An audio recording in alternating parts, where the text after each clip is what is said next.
그러므로 사람이 의롭다 하심을 얻는 것은 율법의 행위에 있지 않고 믿음으로 되는 줄 우리가 인정하노라.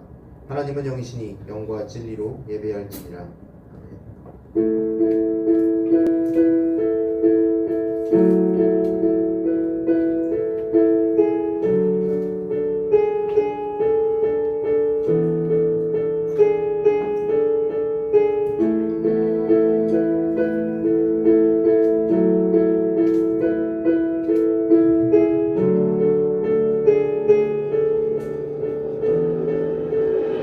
주의 나라가 주의 나라가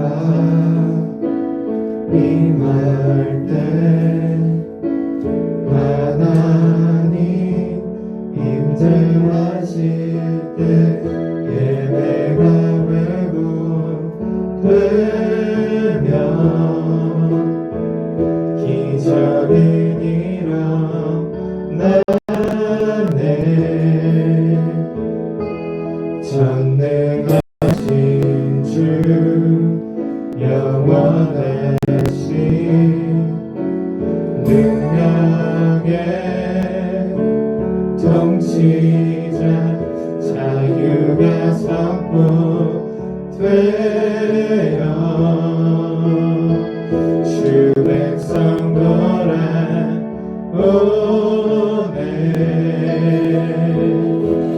하나님 나라 임하소서.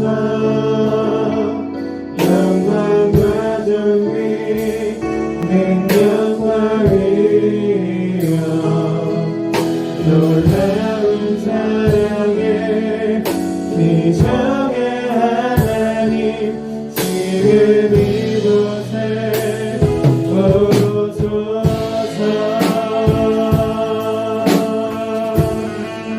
주의 나라가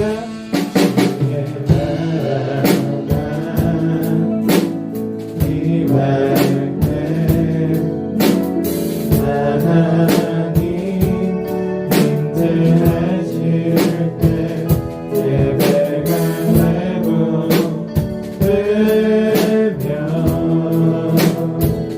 기적이 일어나네.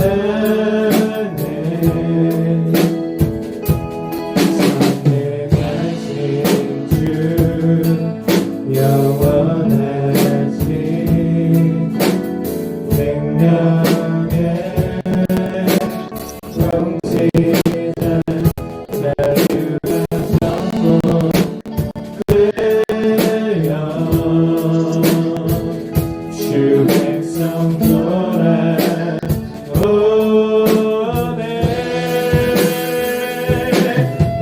하나님 나라 임하소서. 영광과 존귀 능력과 위엄 놀라운 사랑의 기적의 하나님 지금 이곳에 오소서. 하나님 나라 임하소서. 영광과 존귀 능력과 위엄 놀라운 사랑의 기적의 하나님 지금 이곳에 오소서.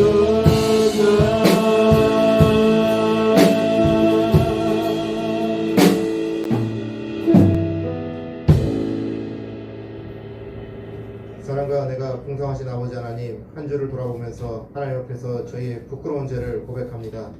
교회를 오래 다녔지만 우리는 믿음에 대해 알지 못했습니다. 교회에 나와 외적으로 보이는 신앙생활을 잘하면 믿음이 생긴다고 착각하였고, 내가 열심히 하면 무엇이든 이룰 수 있다고 생각하였습니다. 이 시간 저희의 죄를 고백하니 저희들을 불쌍히 여겨 주시옵소서. 우리가 드리는 예배 가운데 예수님을 주로 고백할 수 있도록 성령을 내려 주시옵소서. 하나님 나라를 우리가 단순히 지식으로만 아는 것이 아니라 성령을 통해 온 마음을 다해 예수님을 주로 고백할 수 있도록 도와주시옵소서. 그리하여 성령께서 주신 믿음이 나의 삶 모든 곳에 주님의 영광을 위해 실천될 수 있도록 도와주시옵소서. 우리의 모든 죄를 사하시는 예수 그리스도의 이름으로 기도드리옵나이다. 아멘. 만일 우리가 우리 죄를 자백하면 그는 미쁘시고 의로우사 우리 죄를 사하며 모든 불의에서 깨끗하게 하실 것이오. 아멘. 모두 자리에서 일어서신 채로 사도신경으로 우리의 신앙을 고백하겠습니다. 나는 전능하신 아버지 하나님 천지의 창조주를 믿습니다.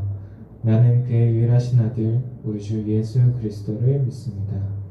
그는 성령으로 잉태되어 동정녀 마리아에서 나시고 본디오 빌라도에게 고난을 받아 십자가에 못 박혀 죽으시고 장사된 지 사흘 만에 죽은 자 가운데서 다시 살아났으며 하늘에 오르시어 전능하신 아버지 하나님 우편에 앉아 계시다가 거기로부터 살아있는 자와 죽은 자를 심판하러 오십니다. 나는 성령을 거룩한 공교회와 성도의 교제와 죄를 용서받는 것과 몸의 부활과 영생을 믿습니다. 아멘.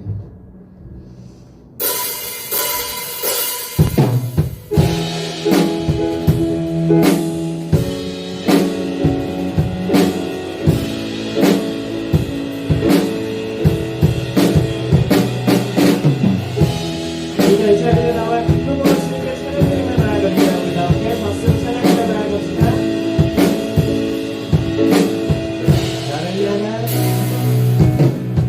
나를 향한 주의 사랑 산과 바다에 넘치니 내 마음 열때 주님 나에게 참 자유 주셨네. 네 진리 속에 건너며 나의 손을 높이 들고 언제나 주님의 사랑을 노래하라. 나를 향한 주의 사랑 산과 바다에 넘치니 내 마음 열때 주님 나에게 참 자유 주시네. 네 진리 속에 걸으며 나의 손을 높이 들고 언제나 주님의 사랑을 노래하리. 주의 사랑 노래하리라. 영원토록 노래하리라. 주의 사랑 노래하리라. 영원토록 우리 처음부터 다시 한번 더 나아갑시다. 나를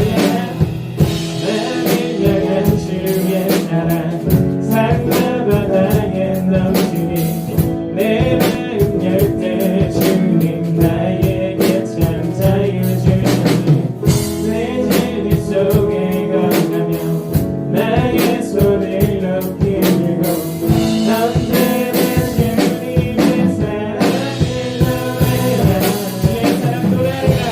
주의 사랑 노래하라.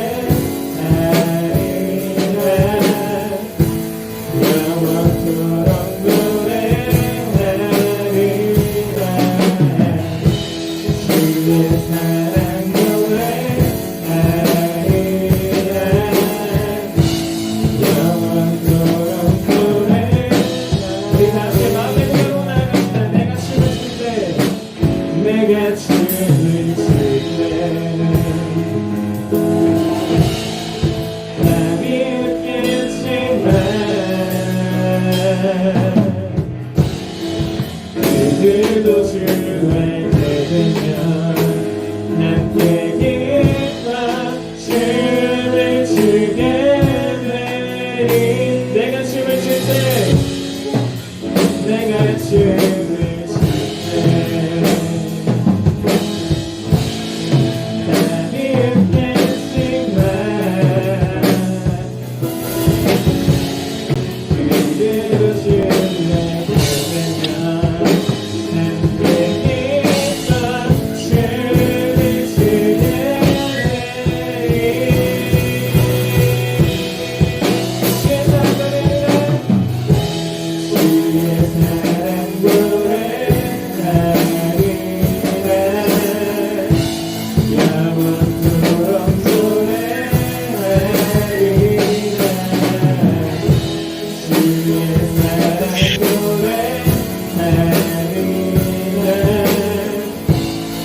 찬송하리로 그 이름을 송축하신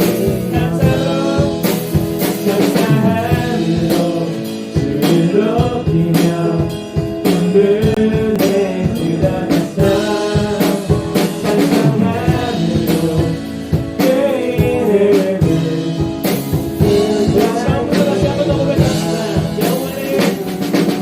영원히 즐거이 불러내 기쁨의 모습을 나가리 여호와 하나님 말씀을 받서 이르시는 양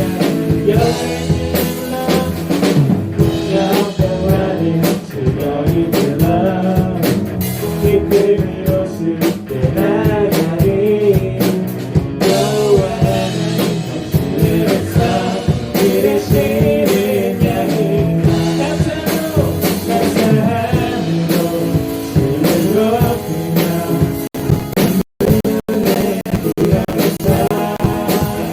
찬송함으로 그 이름을 송축하신 감사함으로 주를 높이며 은근에 드러났어 찬송함으로 그 이름을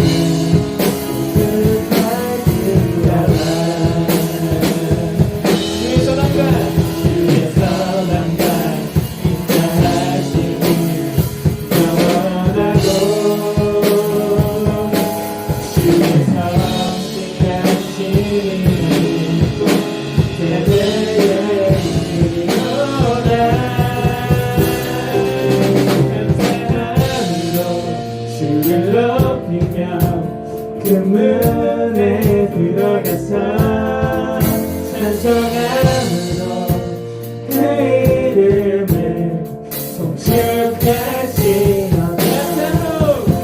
감사함으로 주를 높이며 금문에 들어가서 찬송함으로 그 이름을 송축하시며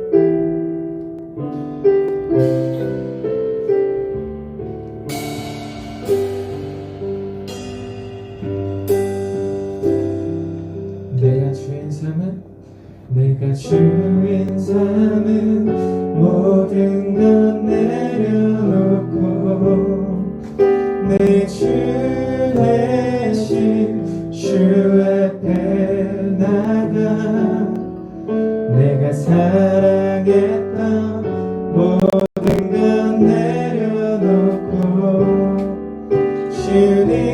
주님만 사랑해 내가 주인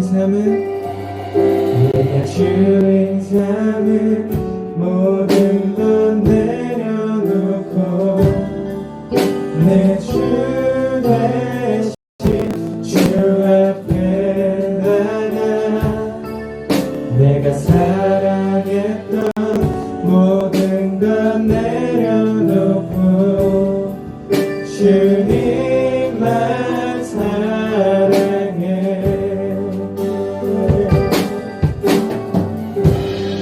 주 사랑 덕신 풍랑에도 깊은 바다처럼 나를 잠잠케 해 주 사랑 내 영혼의 반석 그 사랑 위에 서리 우리 처음부터 다시 한 번 더 고백할까요? 내가 주인 삼은 모든 것 내려놓고 내 주 대신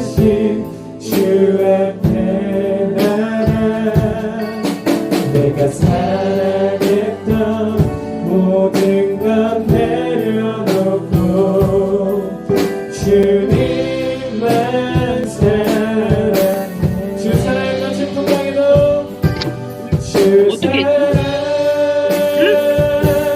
거친 풍랑에도 깊은 바다처럼 누가 떴어? 나를 잠잠케 해 주 사랑 내 영혼의 반석 그 사랑 위에 서리 주 사랑 거친 풍랑에도 주 사랑 거친 풍랑에도 깊은 바다처럼 나를 잠잠케 해 주 사랑 내 영혼의 반석 그 사랑 우리 이어서 찬양만 하겠습니다. 주의 영광 이곳에 주의 영광 이곳에 가득해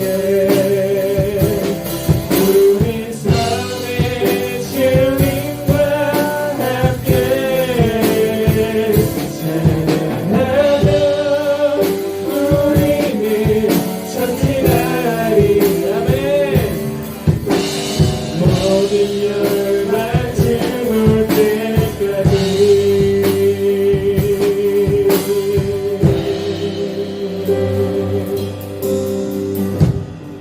우리 처음부터 고백하며 나아갑시다.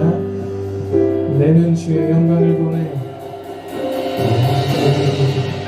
주의 영광을 보내 우리 가운데 계신 주님 그 빛난 영광 온 하늘 덮고 그 찬송 온 땅 가득해 내는 주의 영광을 보내 찬송 가운데 서신 주님 주님의 얼굴을 온 세상 향하네 권능의 발을 드셨네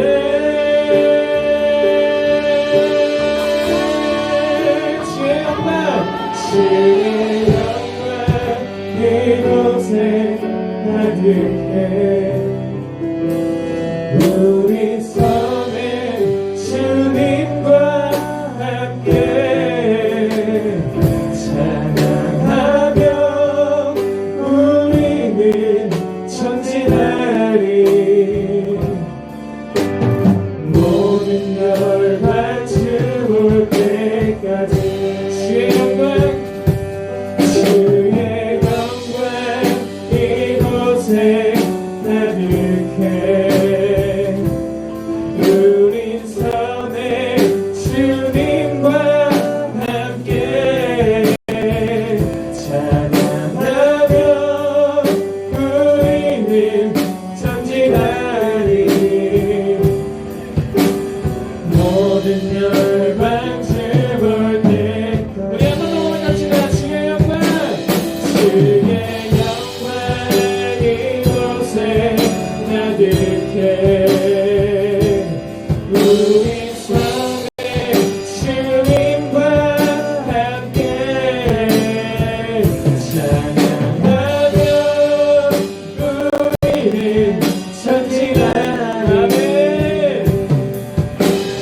모든 열방 주볼 우리 마지막으로 고백합시다. 주의 영광 주의 영광 이곳에 가득해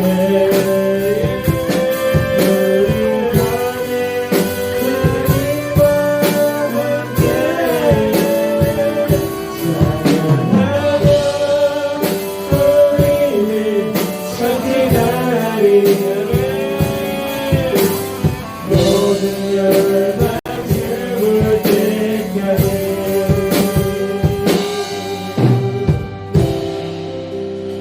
우리 이 시간 다 함께 기도하면서 나아갔으면 좋겠습니다.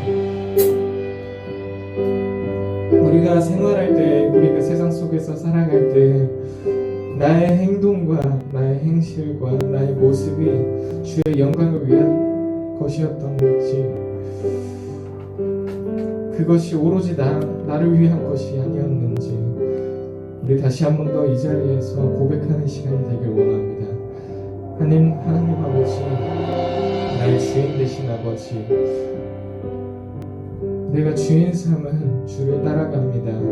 내가 이 자리에서 주님에게 다가가겠다고, 주님과 동행하겠다고 고백하면서 나아갑니다. 하나님 아버지, 우리의 행동과 모습을 이끄사 주님의 모습과 닮게 하시고, 우리 잘못된 행실로 나아갈 때 그 모습을 바로잡으사 우리의 선생, 우리의 인도자 되어주시옵소서. 주님께로 고백하는 가운데 두렵고 주님을 경외하는 마음이 있을 수 있습니다. 그것이 잘못된 것이 아닙니다. 하나님 아버지, 우리가 주를 두려워하게 하사 그 크신 주를, 우리의 창조주 되시는 우리 주를 두렵게 하사, 그리고 다시 한번 사랑으로 보듬어지게 하사 우리가 주와 동행하고 주께 나아가는 그 순간에 있어서 주님을 경외케 하는, 주님과 동행하는 사람 될 수 있도록 하나님 아버지 이끌어 주시옵소서. 우리 그러한 결정으로 함께 기도하면서 나가시겠습니다. 기도하시겠습니다.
우리와 동행하시는 우리 주 예수 그리스도의 이름으로 기도드렸습니다.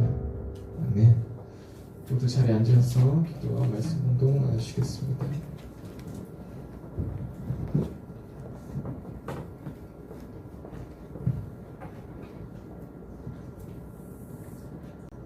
사랑이 많으신 하나님 아버지, 불편한 환경과 어려운 시기에도 거룩한 주일을 허락하셔서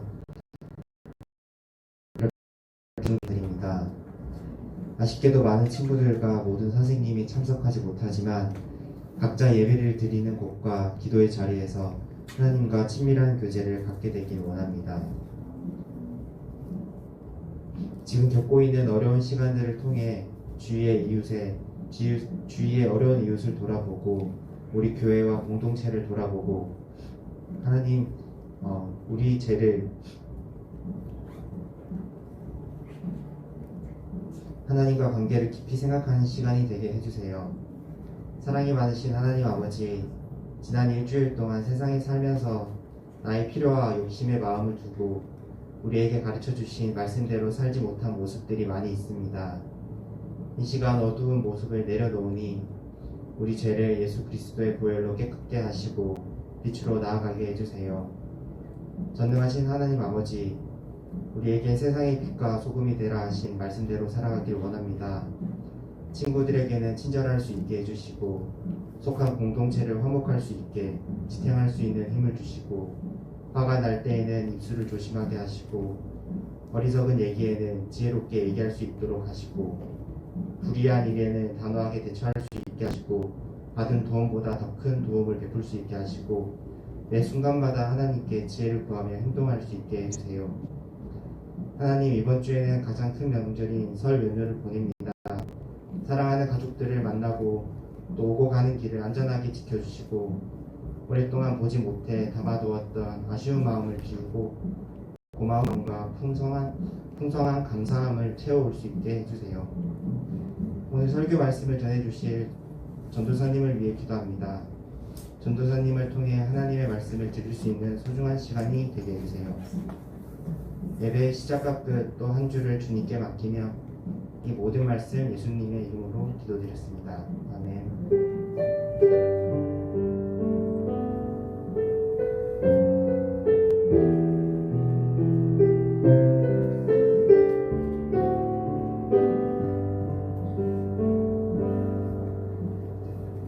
네, 오늘 저희에게 주신 말씀은 사무엘상 17장 43절에서 47절입니다. 네, 제가 읽도록 하겠습니다. 블레셋 사람이 다윗에게 이르되 내가 나를 개로 여기고 막대기를 가지고 내게 나와왔느냐 하고 그의 신들의 이름으로 다윗을 저주하고 그 블레셋 사람이 또 다윗에게 이르되 내게로 오라 내가 내 살을 공중의 새들과 들 짐승에게 주리라 하는지라.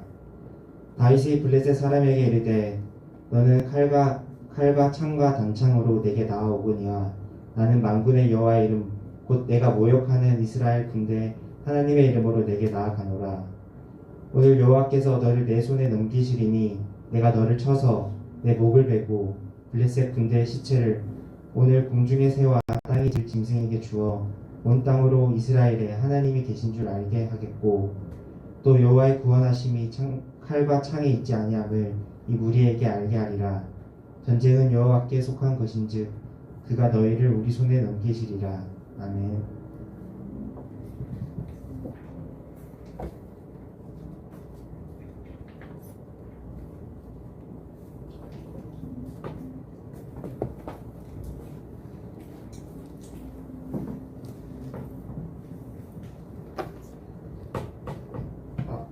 할렐루야. 네, 재앙교회 중등부 여러분 반가워요. 네, 한 주가 아무것도 안 했는데 쑥쑥 가는 것 같아요. 정말 시간이 엄청나게 빨리 가는 것 같아요. 자, 지금 좀 대면 예배 통해서 지금 현장에 나와 있는 친구들은 뭐 큰 변화를 못 느낄 거예요. 근데 지금 온라인으로 듣고 있는 친구들은 좀 큰 변화가 생겼죠. 전에는 이제 유튜브 링크를 통해서 예배를 했는데 이제 이번 주부터 줌으로 예배 드리게 됐습니다. 전사님이 초반부에 이제 줌을 예배에 도입하는 걸 좀 많이 고민을 해봤어요. 왜냐면 근데 안 했던 이유가 뭐냐면 여러분들이 이제 저도 처음에 학교에서 갑자기 줌이라는 프로그램을 쓴다 했는데 줌이라는 프로그램을 한 번도 쓴 적이 없다가 갑자기 쓰게 되다 보니까 이게 처음에 사용 방법을 익히는 것이 좀 난해하더라고요. 마이크 키는 것부터 비디오 키는 것부터 해가지고 전부 다 모든 것이 다 생소했습니다. 그러다 보니까 이제 저도 이렇게 생소한데 여러분은 또 어떻겠습니까? 그래가지고 이거 이러다가는 오히려 기술적으로 어려워가지고 서로 스트레스만 받다가 오히려 주일날에 좋은 마음을 가져야 되는데 그것이 날아갈까 염려가 됐습니다. 근데 제가 최근에 여러 조사를 통해서 알아본 결과 여러분들이 지금 학원에 다니고 있는데 학원 수업도 줌으로 한다고 들었습니다. 줌과 구글 미트 쓴다고요. 그래서 여러분들이 오히려 전사님보다 더 도사일 거예요. 줌 사용하는 데 있어서.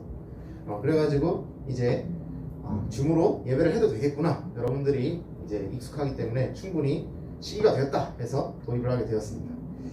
자, 이제 좋은 시절이 갔죠. 자, 유튜브로 하게 되면은 조금 이제 아무래도 제 시간에 지켜서 이제 예배를 드리기가 쉽지는 않을 텐데 그래도 이제는 이제 제 시간에 맞춰서 비록 이제 온라인으로 한다고 하더라도 예배 시간에 맞춰서 이제 오도록 하시면 되겠습니다. 그리고 전사님 한 가지 당부하는 거는 온라인으로 하시는 친구들은 지금 대면 예배를 드리고 싶어도 지금 사실은 아직까지도 코로나 확진자 숫자가 많이 줄어들지 않고 있어요. 똑같은 2.5단계를 하더라도 사람 숫자가 확진자 숫자가 아직도 많기 때문에 염려되는 점 전사님도 충분히 이해합니다. 근데 전사님이 한 가지 부탁드리고 싶은 거는 웬만해서는 지금처럼 이제 대면 예배하고 이제 온라인 예배가 동시에 진행될 경우에는 그때는 웬만해서 카메라를 켜주세요. 왜냐? 여러분을 괴롭히고 뭐 이러는 게 아니에요. 전사님이 사실 여러분 얼굴을 일주일에 한 번 정도 보는 건데 사실은 카메라 안 켜면 얼굴 언제 봅니까? 근데 여러분들 보고 싶은 거랑 하나님도 마찬가지예요. 여러분이 예배당 나와서 이렇게 열심히 예배하는 모습을 하나님께서 보시고 얼마나 좋아하겠어요. 저도 기쁜데. 자, 전사님이 그 장신대에서 원래 처음에는 장신대에서도 화요일부터 금요일까지 체프를 드려요. 예배가 있어요. 11시에서 12시까지 맨날 예배를 드립니다. 근데 처음에는 녹화 강의만 했어요. 녹화식으로만 했는데 이게 도저히 이제 예배 드리는 느낌이 안 나오는 겁니다. 그래서 나중에 이제 교수님들이 이제 고심을 하시다가 결국에는 줌을 도입하셨어요. 훨씬 낫더라고요. 그래서 이것이 모든 것이 영향을 미쳐서 이렇게 됐습니다. 우리가 비록 한 자리에 다 모두 함께 있는 건 아니지만 이 기술을 통해서 서로 이렇게 나눔을 가질 수 있는 것에 대해서 감사하며 우리 삶 모든 곳에서 하나님의 나라의 백성답게 그 가치를 실현하면서 살아갔으면 좋겠습니다. 저희가 오늘 기도하시고 말씀을 본격적으로 듣도록 하겠습니다. 사랑과 은혜가 풍성하신 아버지 하나님, 저희가 오늘 골리앗을 이긴 다윗의 이야기를 듣고자 합니다. 아버지 하나님, 비록 양치는 소년이었고 아무도 알아주지 않았지만 아버지 하나님께서 다윗의 믿음을 보시고 친히 찾아오시고 높이셨듯이 우리도 각자의 자리에서 믿음 생활을 꾸준히 이어가서 하나님 아버지를 기쁘시게 할 수 있도록 도와주시옵소서. 감사드리며 예수님의 이름으로 기도 올리옵나이다. 아멘. 오늘 본문에 보면은 오늘 본문은 성경에서 한번 성경 공부 시간 그리고 교회 학교 모든 시간에서 여러분이 안 들었을 가능성이 거의 없는 사람이죠. 반드시 한 번은 꼭 들었습니다. 최소한 여기 중학교를 다니고 있다고 하면은 세계사 시간이라도 반드시 듣게 돼 있습니다. 누구냐면 바로 다윗이죠.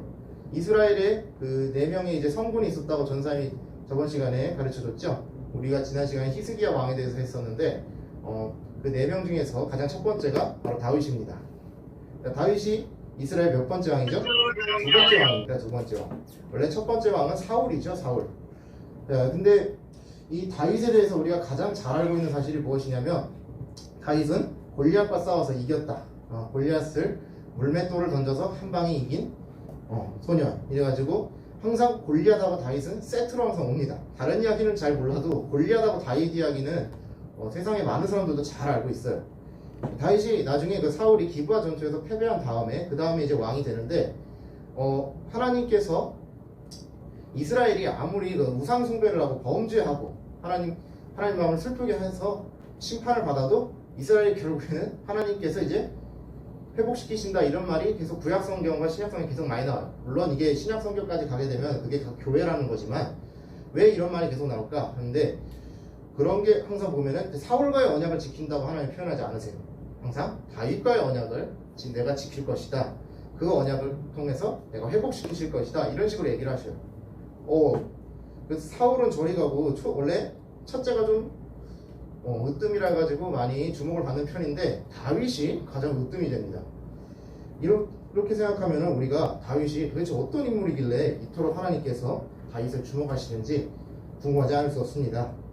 우리가 성경 전반적으로 보면 다윗에 대해서 이게 굉장히 긍정적인 진술이 많기 때문에 다윗은 처음부터 굉장히 대단한 사람이라고 우리가 생각하기 쉽습니다. 흔히 우리들이 쓰는 표현으로 얘기하면 뭐라고 하죠? 금수저 아니면 더 좋은 거 다이아수저. 다윗은 처음부터 다이아수저나 금수저 집안에서 태어났고 교육도 엄청나게 잘 받은 초엘리트 집안인가? 이런 생각을 들 때가 있어요. 자, 근데 과연 그럴까? 한번 성경을 살펴봅시다. 우리가 오늘 읽은 내용은 사무엘상 17장이에요. 근데 우리 이 사무엘상 17장 이전에 16장에서 어떤 일이 있었냐면 사무엘이 새로운 왕, 그러니까 사울이 아닌 새로운 왕을 뽑아야 되는 상황이 오게 됩니다. 왜 그러냐? 사울 왕이 하나님한테 말씀을 받았어요. 어떻게 하냐면 아말렉 족속을 이 땅에서 전부 다 진멸하라 이렇게 있어요. 진멸하라 여기는 건 아말렉 족속이 갖고 있는 뭐 소, 나귀 이런 동물들까지 포함해서 모든 걸 싹 다 죽이라는 거예요. 어린애들까지. 좀 끔찍하죠? 근데 왜 하나님께서 이렇게 강력하게 얘기를 하셨느냐 하면은 우리 잘 알고 있다시피 출애굽 이집트에서 홍해를 가르고 이제 이스라엘 백성들이 모세를 따라서 나왔죠. 근데 이 사람들이 200만이나 되니까 너무 많잖아요. 그러면 이 꼭 길게 쭉 늘어지면 어떻게 되죠? 뒤처지는 사람들이 있어요. 뒤처지는 사람들이 있는데 대다수가 아마 여자나 어린아이들 이런 사람들이라고요. 근데 이런 사람들한테 노략질하고 나쁘게 했던 사람이 누구냐? 바로 아말렉 사람들입니다. 그 정도가 매우 지나친 거예요. 그래서 하나님께서 이들의 악을 보시고 기다리시다가 이때 사울을 통해서 치라고 말씀하신 건데 사울이 안 그랬어요. 왜 안 그러냐? 아니 죽이긴 죽이는데 그거 다 싹 다 죽이면 아깝잖아. 소나 나귀 이런 거 다 동물도 다 돈이에요. 사실 재산적 가치가 충분한 거예요. 그러니까 그게 아까워서 제사를 드린다는 명목으로 안 죽인 겁니다. 그러니까 이제 하나님께서는 매우 화가 나셨어요. 하나님이 세우시고자 하는 왕은 어떤 왕이냐면 하나님의 뜻대로 순종하여서 하나님의 통치대로 나라를 잘 다스리는 왕인데 그런 왕이 아니라 이제 자기 뜻대로 하는 마음대로 하는 왕이 된 거예요. 사울이. 그러니까 하나님께서 이제 내가 사울을 버렸으니 새로운 왕을 세우겠다 한 거예요. 근데 그 새로운 왕이 어디서 나오냐면 이새라는 사람의 집에 아들에게서 나온다는 겁니다. 그래서 우리 사무엘이 16장에서 이새라는 사람의 집에 가게 됩니다. 자, 근데 이새라는 사람이 아들이 좀 많아요. 꽤 많은데 첫째부터 있습니다. 일단 처음에 갔어요. 사무엘이 이새의 집에. 이새의 집에 첫째였는데 첫째가 엘리압이라는 사람인데 야 이거 키도 크고 키도 크고 얼굴도 좋아요. 그리고 힘도 세 보여요. 그리고 머리도 굉장히 스마트해 보여요. 야 이거 딱 봐도 왕감이네. 야 하나님 얘가 왕인가요? 얘한테 기름을 부었고 왕으로 인정하면 됐나요? 이렇게 물어본 거예요. 그때 하나님께서 아니다. 그의 외모를 보지 마라. 내가 그를 선택하지 않았다. 이렇게 하시는 거예요. 그래요? 그러면 자 다음 둘째 했는데 둘째도 아니래요. 자 그럼 셋째도 아니랍니다. 그래서 쭉쭉쭉 갑니다. 7째까지 갔어요. 7째. 야, 아들 참 많죠. 7째 아들까지 갔는데 다 놀하는 거예요. 이상한 거예요. 7째까지 분명히 있는데 거기 현장에 있는 사람 7명은 다 했어요. 근데 하나님은 이새의 집안에 있는 아들을 왕으로 세운다고 하셨어요. 근데 하나님은 거짓말 안 하시죠? 거짓말을 말하실 수도 없어요. 하나님은. 그러면 사무엘이 생각할 때 하나님은 거짓을 말씀하시지 않으니까 이새의 아들 중에 오지 않은 사람이 있다고 당연히 생각할 수밖에 없지요. 그래서 이새에게 묻습니다. 여기 안 온 아들 있죠? 그러니까 있긴 있는데 그게 그놈 아는 좀 시원찮아가지고 지금 양이나 치고 있습니다. 이러는 거예요. 그럼 당장 데려와요. 당장 빨리 이러신 거예요. 그래서 당장 데려옵니다. 그 사람이 바로 8째였던 막내 다윗입니다. 다윗의 나이가 아마 이때쯤에 보면 다 여러분 또래, 그러니까 중학생 정도라고 이제 보면 돼요. 소년이라고 하니까. 이 다윗이 양치는 사람이었어요. 양치기. 근데 이 양치는 사람이 그렇게 그냥 집에서 허드렛 일하는 정도가 아니라고도 볼 수 있습니다. 왜냐하면 우리가 창세기 46장 34절에 보게 되면 야곱의 가족들이 이제 이집트에 가서 살게 되는데 그때 고센 땅에 살게 되죠. 그때 고센 땅에 살게 되는 이유가 뭐냐면 이집트 사람들이 유목민, 그러니까 양치고 이제 소 키우고 이러는 이스라엘 그 민족이었던 야곱을 별로 안 좋아한다. 그래가지고 우리가 산다 이런 말이 있어요. 그러니까 이제 아마 이렇게 그 양치기나 이제 목동을 안 좋아하는 그 문화가 이때까지 영향을 강력하게 미쳤던 것으로 보입니다. 그러나 여기 목자에는 이 목자, 그러니까 양치는 사람, 양치기라는 사람한테는 굉장한 하나님의 뜻이 내포가 되어 있습니다. 우리가 그리스 로마 신화에서 보게 되면 그 트로이 전쟁 같은 거 한번 들어봤을 거예요. 이 트로이 전쟁을 쓴 이야기가 일리아드라고 하는데 이 일리아드를 쓴 사람이 바로 호메로스라는 사람, 그리고 그 그리스 역사가 중에서 헤로도투스라는 사람이 있어요. 이런 그 호메로스나 헤로도투스의 글들을 쭉 보게 되면 거기에서도 이 목자는 뭘 상징하냐면 단순히 양치는 사람으로 나오지 않습니다. 어떻게 나오냐면 바로 왕을 상징합니다. 왕. 근데 이거 전사님한테 이렇게 물어볼 수 있어요. 전사님, 그거는 단순히 그리스 시대 때 그거니까 신약 시대랑만 좀 관련이 있지 않을까요? 그렇게 얘기할 수 있어요. 근데 우리가 지금 살펴보면은 구약 성경에도 보면은 주변의 고대 근동 문화에서만 이스라엘 주변 국가들에서도 보면 목자는 똑같이 왕을 상징한다고 합니다. 그러니까 다윗이 이제 양치기를 하는 것이 상당히 하나님의 큰 뜻을 내포하고 있었다고도 볼 수 있겠죠. 자, 우리 다윗은 지금 다윗이 지금 어떤 상황이냐면 굉장히 위험한 상황에 처한 상황에서 거기 현장에 가게 된 겁니다. 오늘 우리 사무엘상 17장에 보게 되면 굉장히 심각한 상황이에요. 어느 상황이냐면 지금 블레셋이라는 그 국가가 쳐들어온 거예요. 이스라엘로. 이스라엘 쳐들어왔으면 막아야죠, 당연히. 근데 이 블레셋 사람들은 이 강력한 특징이 하나 있어요. 이 사람들이 원래 어디서 온 민족이냐 하면은 그 지중해 쪽에서 온 민족입니다. 바다 건너서 온 민족이에요. 아마 다 그리스에서 건너왔을 거라고 예상합니다. 그래서 키가 큽니다. 얘네들은 키도 큰데 얘네들은 무기도 좋아요. 단순히 무기가 좋은 정도가 아닙니다. 왜 그러냐? 여러분들 그 청동기 배우죠? 청동기. 한국사 시간에 청동기 꼭 배우죠? 구석기, 신석기, 청동기 이런 식으로. 근데 당시에 이스라엘에 썼던 무기가 청동기예요. 근데 블레셋은 뭘 썼냐면 철기를 썼어요. 철기. 그러니까 그냥 붙으면 어떻게 됩니까?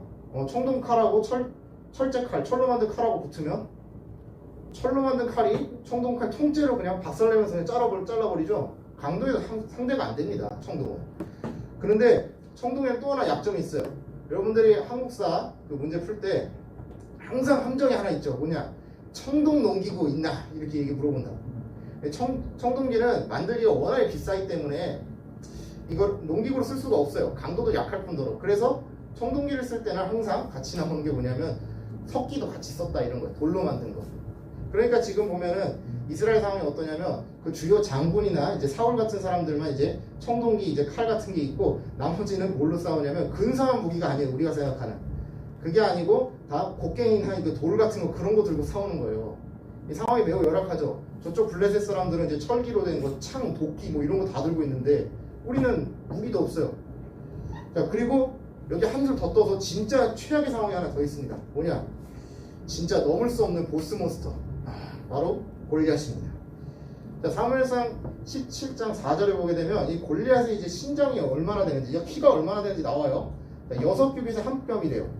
여러분, 근데 6규빗에 한 뼘이라니까 한 뼘은 뭔지 알죠? 한 뼘은 요거잖아, 요거. 여기 딱 요 길이죠? 요 길인데 전사인 기준으로 한 뼘이 얼마냐고 한번 재봤어요, 자로. 그러니까 20cm 정도가량 나오더라고요. 근데 그것까지 아는데 규빗이 뭐냐? 규빗은 모르겠죠? 규빗은 어디를 재는 거냐면 여기 그 손에 보시면은 여기 손가락 끝 있죠? 가운데 손가락 제일 끝. 여기에서 여기 그 팔꿈치까지 여기 길이를 말하는 거예요. 이거를 쭉 이거를 한 규빗이라고 불러요. 보통 규빗의 단위는 오늘날 환산하면 한 45cm 정도 됩니다. 그러니까 그러니까 지금 골리앗의 키가 6규빗에 한 뼘이라 하니까 45 곱하기 6 하면 얼마겠어요? 270 나오죠. 270 나오고 거기다가 한 뼘 20cm 더해서 290이요. 키가 290이랍니다. 야, 이게 사람인가? 이게 장난이 아닙니다. 지금 이 농구 선수들 웬만해서 기네스 찍은 사람이 전사야 여기는 250cm예요. 근데 290이요. 지금 보면은 보통 이제 당시 사람들의 키를 봤을 때 평균적인 키라고 하기는 어렵지만 보통 사람 키라고 할 수 있으면 규빗으로 환산했을 때 4규빗 정도로 합니다. 그러면 45 곱하기 4하면 180 정도 되겠죠. 전사님이 키가 한 175인데 아니 요거보다 조금 더 커요. 그래도 180은 사람의 키죠. 근데 이 사람 그 기본적인 신장 차이가 2규빗인 거예요. 2규빗. 1m 차이가 아니라 1m 차이. 이 1m 차이가 얼마나 큰 거냐면 여러분 복싱 같은 거 볼 때 보면은 이제 그 키 차이가 많이 나는 선수하고 싸우면 그게 진짜 재밌는데 그래도 복싱에서 이깁니다. 작은 선수가 얼마든지 이겨요. 작은 선수가 그것도 압도적인 기량으로 큰 선수를 그냥 KO 시킬 수 있습니다. 여기 복싱 좋아하시는 선생님들은 아마 아실 텐데 80년대에 복싱계를 주름 잡았던 마이크 타이슨 잘 기억하실 거예요. 근데 지금 이건 게임 자체가 안 되는 거예요. 왜냐? 팔이 안 닿아요. 일단 아무리 가까이 붙어도 팔이 안 닿습니다. 접근도 안 돼요. 너무 강해서. 그러니까 지금 이 골리앗한테 다 쫄아가지고 이스라엘 군대가 덤빌 생각조차도 못하는 거예요. 괜히 덤볐다가 괜히 그냥 근접전을 했다가는 뼈도 못 추릴 테니까. 그런 상황에서 이제 이 사울이 이제 고심합니다. 저 골리앗이 그냥 위압감만 주는 게 아니에요. 오늘 우리 본문에서 읽었지만 그 신들이 자기들이 하는 신들 우상들의 이름으로 이스라엘 모욕했다고 해요. 그러니까 이스라엘 군대를 하나님의 이름을 감히 우상의 이름으로 계속해서 모욕했다는 거예요. 그러니까 이게 계속 이렇게 있으면 사기도 떨어지고 자기도 진짜 전쟁 지게 생긴 거야. 싸우기도 전에. 그러니까 사울이 고심 끝에 야 누가 골리앗 저놈 잡으면 내가 부에 아주 풍족하게 돈도 주고 내 딸도 아내로 주겠다 이렇게 얘기하는 거예요. 자 근데 아무도 나서는 사람 없어요. 감히 골리앗과 싸울 용기가 아무도 없는 거예요. 자 그때 이 현장에 있었던 사람이 바로 다윗이었습니다. 근데 다윗은 양측이었잖아요. 양측인데 잘 싸울 줄 모르고 왔죠. 그래서 다윗이 온 거는 싸우려고 원래 온 게 아니라 뭐 하러 왔냐면 첫째부터 셋째 형이 지금 전쟁의 상황에 군인으로 와 있어요. 그래서 형들한테 아버지가 야 형들 무사한지 안부 좀 전하고 그 다음에 형들 배고플 테니까 밥 가져가라 해가지고 도시락 싸들고 온 거예요. 근데 도시락 싸들고 와가지고 이제 형들 찾아서 갔어요. 갔는데 저 보니까 골리앗이 계속 우리 하나님의 이름을 욕하네 해가지고 화가 머리 끝까지 난 거예요. 아니 저놈아가 당장 해가지고 그러는 거예요. 그래서 이제 가만히 있지 않겠다. 저놈 죽여야 된다 이렇게 얘기한 거예요. 근데 형들이 당연히 다그치죠. 뭐라고 하냐면 야 너 전쟁이 지금 애들 장난인 줄 아냐. 너 전쟁 구경하러 왔지. 야 빨리 집에 가라 이러는 거예요. 근데 그래도 다윗은 절대로 물러나는 거 없습니다. 할례받지 않은 하나님의 백성이 아닌 저놈이 하나님을 알지 못하는 저놈이 어떻게 감히 하나님을 욕하는 것을 가만둘 수 있냐. 가만히 있을 수 없다 한 거예요. 그래서 사울한테 갑니다. 제가 골리앗을 이기겠습니다 이런 거예요. 자 다윗은 하나님의 이름을 욕했다는 것에 대해서 모욕했다는 것을 참을 수 없었던 거예요. 의분이죠. 보상하고 전혀 관심이 없습니다. 자 우리가 근데 이 상황이 어떤 상황이냐 하면은 우리가 사진을 보면 쉽게 알 수 있습니다. 한번 사진을 볼게요. 자 보시면은 사진을 보면은 여러분들 잘 보이실 건데 다윗이 요만하죠. 일단 여러분만 해요. 집에 내가 봤을 때는 다윗이 조금 더 키가 좀 많이 큰 것 같은데 아마 원희 정도는 되는 것 같아요. 원희가 좀 키가 크니까. 근데 이 쭈구리 앉았는데도 커. 골리앗은 지금 이 상황인 거예요. 과연 이게 근데 지금 골리앗이 딱 봐도 이 다윗이 응시하고 있잖아요. 이렇게 가소로운 겁니다. 당연히 이게 어떻게 꼬마애가 어떻게 어른을 이깁니까? 어른도 못 이기는 저 거인을. 근데 저 골리앗은 아주 어리석은 사람이다. 왜냐? 장님이거든. 볼 줄 모르니까. 왜 그러냐? 넘기면 보십시오. 저 보면 다윗에 누가 있죠? 천사 같은 게 있죠?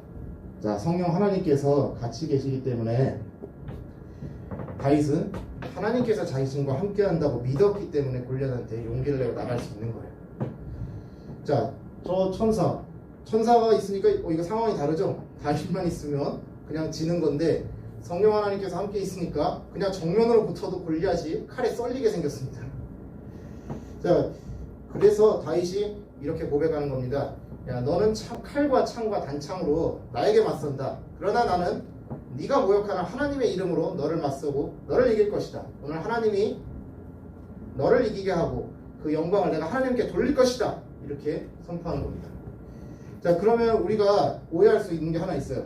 다윗이 좀 겁이 없어가지고 흔히 다른 말로 하면은 그쵸 개끼부리다가 그 간이 좀 배밖에 나왔다 그렇게 생각할 수 있어요. 근데 절대 그렇지 않습니다. 왜 그러냐? 이거는 사무엘상 우리가 17장 35절에 보면 다윗이 사울한테 한 고백을 보면은 쉽게 알 수 있어요. 사울한테 다윗이 골리앗과 싸우러 나가기 전에 이렇게 얘기합니다. 사울이 아무리 봐도 어린애니까 괜찮게 좀 의아한 거예요. 그러니까 다윗이 하는 말이 내가 양치면서 곰하고 사자도 다 때려잡았는데 감히 하나님을 욕하는 저 모욕하는 저놈을 하나님께서 가만두시겠느냐 그런 거예요. 평상시에 자신의 믿음이 생활에 나타나는데 그게 고스란히 이 국가적인 위기 상황에서 용기로 드러난 겁니다. 자 그러면 우리가 하나 이렇게 오해할 수 있는 게 또 하나 있어요. 무엇이냐면 그러면 우리가 각자 처한 자리에서 열심히 생활만 하는 것이 과연 믿음이냐 이렇게 물어볼 수 있는 겁니다. 근데 과연 그 말이 맞을까요? 아닙니다. 왜냐? 사사기 20장 16절을 보게 되면 이 말에 정확한 반박이라고 볼 수 있는 글이 있어요. 뭐냐면 원래 이스라엘에는 다윗만 물매 던지는 게 아니에요. 베냐민 지파의 700명의 물맷돌을 전문으로 던지는 정예병사들이 있었습니다. 700명이라는 왼손잡이 정예병사들. 이들에 대한 묘사가 어떠냐면 이들이 그냥 뭐 어느 정도 잘 맞추는 정도가 아니라 왼손으로 물매를 던지면 전혀 그 틀림이 없었던 자들이라는 거예요. 백발백중이라는 거예요. 그런데 지금 나라가 이렇게 큰 위기에 있는데 지금 이 사람들 다 어디 갔습니까? 나라가 위기인데 지금 어디 갔어요? 다. 그리고 사울이 어느 지파죠? 베냐민 지파예요. 베냐민 지파인데 왕이 자기 출신인데 자기 출신의 군사가 없다는 게 말이 됩니까? 이 사람들 지금 다 어디 갔습니까? 다윗의 믿음을 잘 볼 수 있는 대목 중에 하나입니다. 그리고 또 하나 우리가 놓치지 말아야 하는 사실이 하나 있어요. 우리가 40절에 보게 되면 다윗이 돌을 줍는데 돌을 몇 개 줍죠? 5개 주어요. 5개.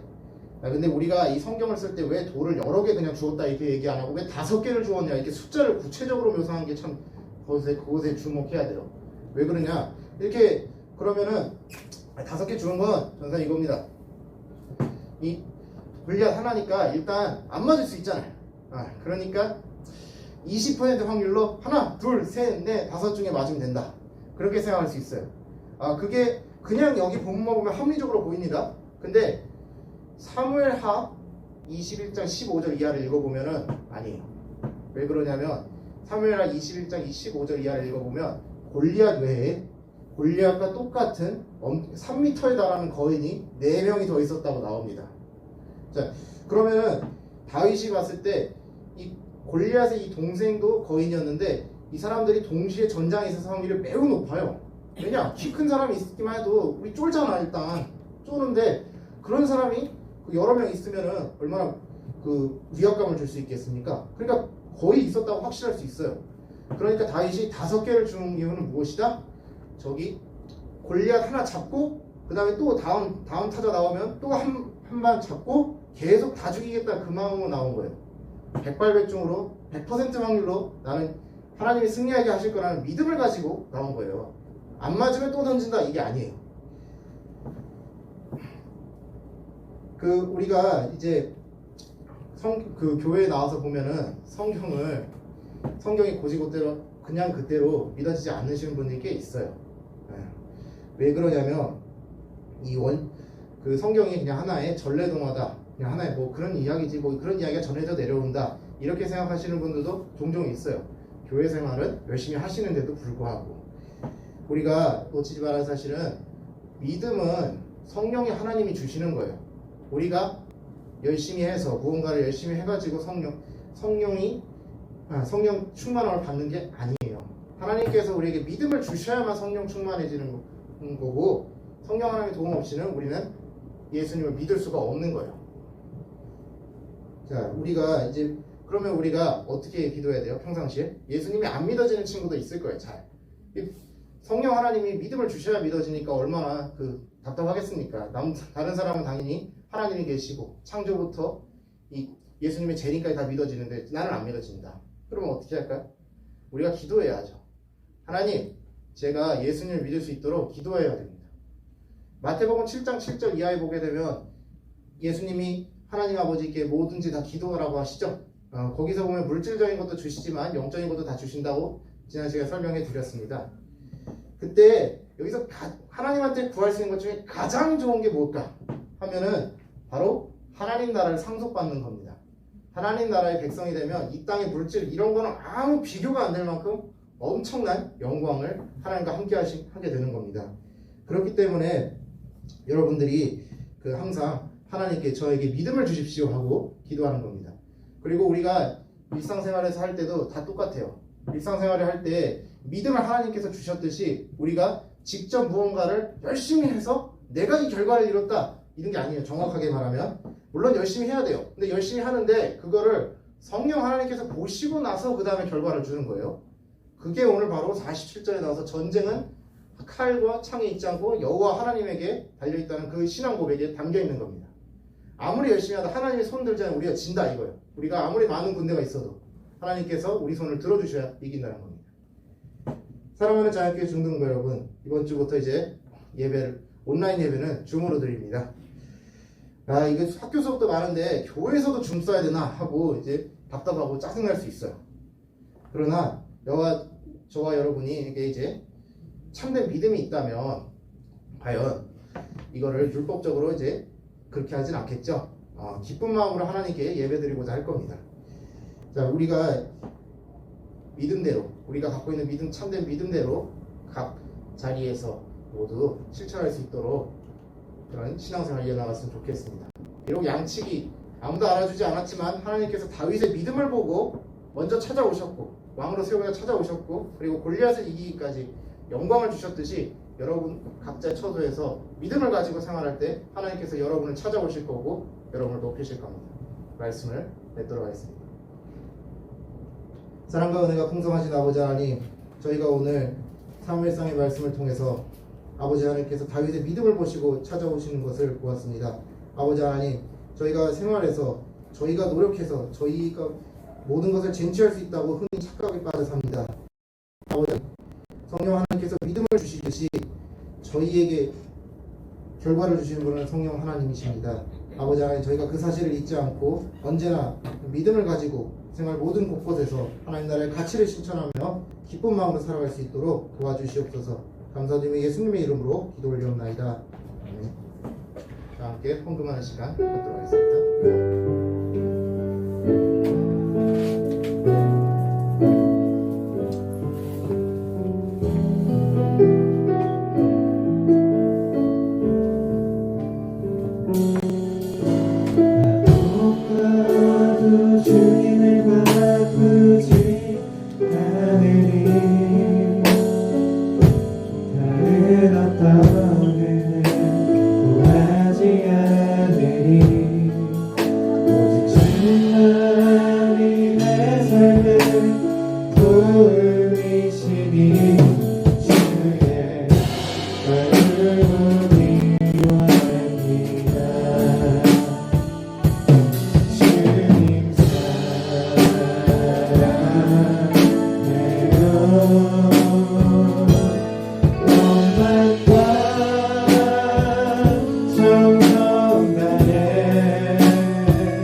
풍성하신 아버지 하나님, 대한교회 중등부 아이들이 하나님께 헌금하였습니다. 이 헌금이 비록 작을지라도 하나님께서 다윗에 쓰셨듯이 저희가 각자 처한 자리에서 하나님께 드리는 이 헌금을 하나님께서 기쁘시게 받으시고 쓰실 줄을 믿습니다. 아버지 하나님, 작은 것에 충실한 것만큼 더 큰 것을 주실 걸로 믿사오니 아버지 하나님께서 저희의 부족한 점을 채워주시고 하나님께 저희가 더 큰 영광 돌릴 수 있도록 도와주시옵소서. 감사드리며 예수님의 이름으로 기도 올리옵나이다. 아멘. 다 함께 주기도문 하시고 예배를 마치도록 하겠습니다. 하늘에 계신 우리 아버지, 아버지의 이름을 거룩하게 하시며 아버지의 나라가 오게 하시며 아버지의 뜻이 하늘에서와 같이 땅에서도 이루어지게 하소서. 오늘 우리에게 일용할 양식을 주시고 우리가 우리에게 잘못한 사람을 용서해 준 것 같이 우리 죄를 용서해 주시고 우리를 시험에 빠지지 않게 하시고 악에서 구하소서. 나라와 권능과 영광이 영원히 아버지의 것입니다. 아멘. 모두 자리에서 일어나서 기쁨 찬양으로 예배를 마치겠습니다.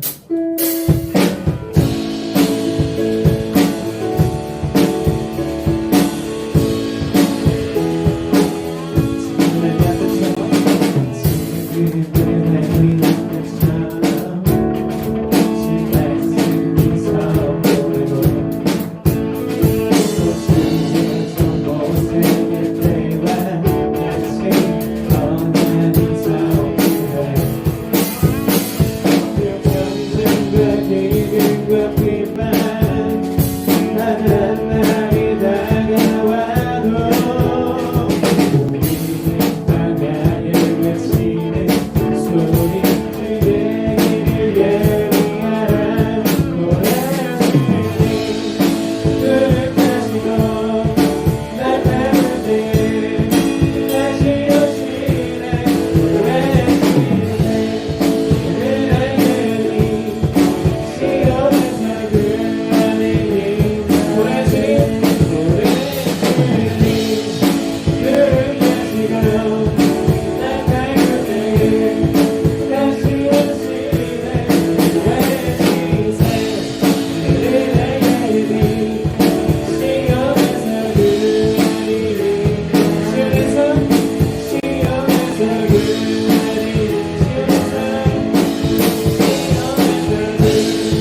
좋을까요? 아니면 나와서 하는 게 좋을까요? 아, 네네. 그러면 한 분씩만 나와가지고 좀 하도록 할게요. 제가 성함을 부르면 좋을 것 같은데 전도사님이 하실 필요 없으시면 제가 할게요, 그냥. 네. 네. 아, 네. 제 마음대로 진행을 좀 하도록 하겠습니다. 네. 개근상 한 분 계세요. 개근상. 네. 박수로 맞아주시면 좋겠고, 개근상 김도영 친구입니다. 네. 도영이는, 네. 작년에도 한 번도 빠지지 않고 잘 나와주셔가지고, 네. 개근상을 드리게 되었어요. 네. 혹시 방송으로 보시고 있는 친구들 중에서도, 네. 자기 호명되면, 네. 다음 주에 받아가시면 되겠습니다. 이소유, 네. 정근상입니다. 네. 지금부터 불러드리는 친구들은 정근상이에요. 소유, 준성이, 김준성, 네. 이형준, 네, 맞습니다. 장원이, 네, 현준이, 원이, 네, 원이. 그 다음에 김지원, 네, 지원이 학생. 정근상의 기준은 네, 3회 이내, 3회 이내가 정근상이고, 개근은 여러분 아시다시피 올 추석 저희가 해보니까 현장 예배가 28번 있었더라고요. 네, 온라인 예배도 네, 추석으로 쳤기 때문에 네, 잘 해주신 분들에게 네, 시상하고 있습니다. 하혜령 친구, 네, 혜령이 네, 네, 집이 먼데도 잘 걸어와줘서 고마워요. 네, 태은이, 안태은, 네, 오늘 안 계신 것 같고, 남시은, 네, 안 계신 것 같고, 네, 그리고 특별상으로 이제 한 분을 네, 드리려고 하는데, 저희 그 친구 중에, 네, 드럼 친구, 원희 친구인데, 원희가 이제 작년 내내 저희 찬양팀 선생님들을 도와서 드럼으로 네, 수고를 해줬기 때문에, 원희 친구에게는 조금 특별하게 선물을 드리도록 하겠습니다. 네, 아마 올해도 수고를 많이 해줄 것 같은데, 네, 고마워요. 제가 토요일에 가끔 와서 보니까 원희가 매주 토요일 와서 연습을 하고 있더라고요. 네, 보면서 제가 저도 어른인데 참 많은 것을 느끼게 해주는 네, 중등 친구인 것 같아요. 네. 다음 두 번째 광고는 말씀 노트를 지지난주부터 네, 여러분들에게 나눠드렸는데요. 매일 말씀을 1회 적기를 권하고요. 사순절이 이제 끝나는 날까지 성실히 적어주시는 친구들에게는 또 특별한 선물이 있어요. 오늘은 친구들 중에 이제 한 명의 친구가 네, 되게 모금적으로 잘 적어주고 있는 친구가 있어가지고 잠깐 가지고 왔는데요. 네, 여러분 이런 식으로 적어주시면 되고요. 뭐 끝까지 다 안 채워도 괜찮아요. 네, 1회에서 5회 정도 네, 본인이 이제 그 말씀을 잘 묵상할 수 있는 만큼 딱 적어주시면 될 것 같아요. 네, 이런 식으로 적어주시면 감사하겠습니다. 네, 그리고 올해부터 나눔을 하는 게 하나가 더 있게 되었는데요. 저희가 이제 매달 기아 대책에 저희가 후원금을 보내고 있는데 올해부터는 이제 다문화 가정을 이제 돕기로 했어요. 그래서 매달 마지막 주에 저희가 먹을 것 가지고 오면 저희 뭐 거창한 거 필요 없고요. 예를 들면 뭐 초콜릿 이런 거면 괜찮다고 하셨던 것 같아요. 초콜릿이나 과자 이런 것들 내 거 하나 먹을 때 같이 하나 사가지고 매달 마지막 주에 가지고 오시면 네, 이미옥 회계 선생님께서 그걸 가지고 다문화 가정에 전달해 주신다고 하시네요. 네, 여러분들 네, 많은 참여 부탁드리도록 하겠습니다. 광고는 여기까지고 다음 주에도 네, 여러분 온라인으로 또 현장 예배로 잘 뵙도록 하겠습니다. 감사합니다.